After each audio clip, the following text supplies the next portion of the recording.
Where local sports always come first. This is Action for Sports.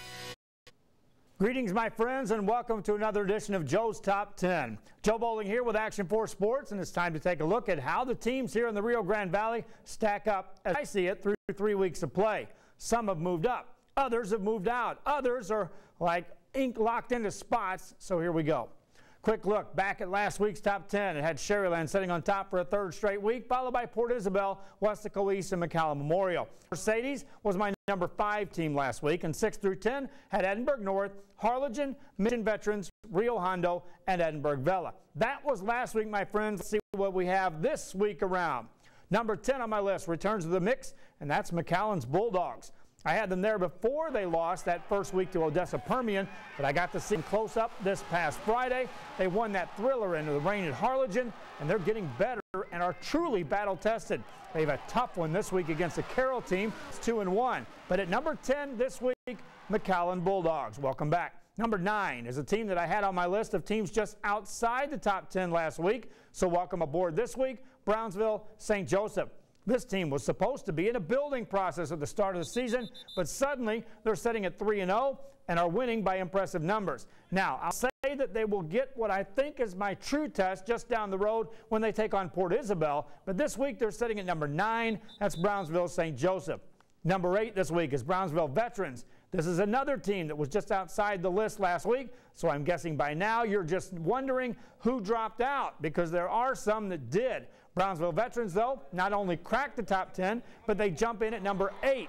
Yes, they dropped that game to the Donna Redskins in week 1, but they got well in a hurry with a week 2 win, and this week they did what I keep saying most everyone is doing, that is beating up on Edinburgh in a 41-0 shutout special. Brownsville Veterans in this week at number 8. Number 7 this week is a team that moves up 3 spots. That's Edinburgh Vela. They're in at number 7. This is another team I got to see this week in person. They put on a show against La Jolla, and that team I thought had some talent. I still think they have some talent, but not near enough to handle what Vela brings to the table. Sabercats will be tested this week on the road at PSJA Memorial. Then next week, they'll square off at Sharyland, so they'll either make a major leap forward as pole or drop in a 2-week span. This week, Edinburgh Vela in at number 7. Number 6 this week is a team that got back into shape this week after suffering a first loss last week. That's Mission Veterans at number 6.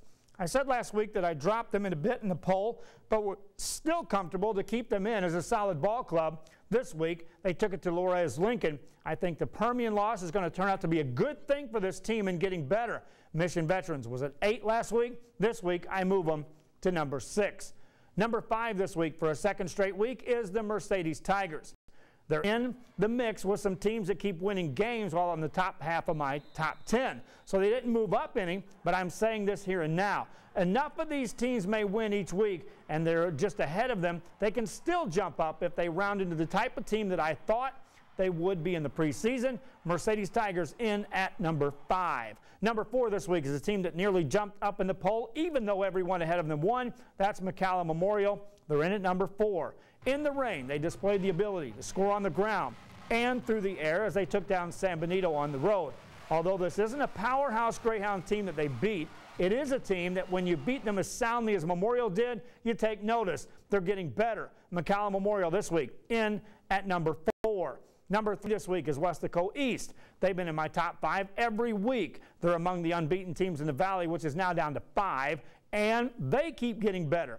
Shutout time this past week as they rolled out over Harlingen South 30-0. That tells me their defense is now making the step forward needed to ensure that they didn't have to go into shootout mode each and every week to win ball games.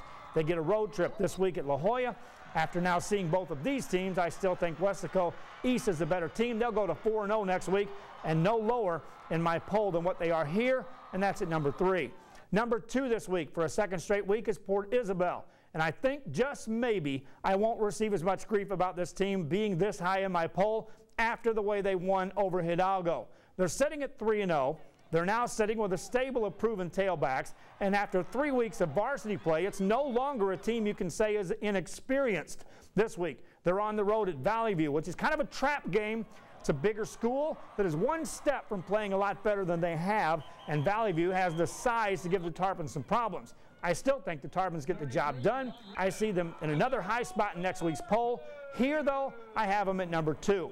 Number 1 remains the Sharyland Rattlers, a team that is still showing all kinds of things that reinforce my stance each and every week. On one hand, you may say their offense scored 0 points this week on the road at Rivera. I say to that, they scored on special teams and on defense, which combined with the firepower the offense is capable of, that's a total package for a top-notch team. They'll be tested later in district play with the likes of Bella, Mission Veterans, and even Roma. Right now, I still have the Sharyland Rattlers in at number 1, and that's my top 10. Now, let's look at the teams just outside the list. That includes Roma, Donna, and Los Fresnos. Donna was idle, which is what they will be again this week. Roma lost for a first time on the season this week, and they don't look now, but Los Fresnos has rebounded after a week 1 heartbreaker with a pair of road wins. Beware teams in the poll that these 3 could jump in with ease. My best winless teams in the Valley are still Brownsville Rivera's Raiders and now the Harlingen Cardinals. I went 0-4 last season and still made the playoffs, still won a playoff game, and they're as good or better than that team, friends, regardless if they're currently 0-3 or not.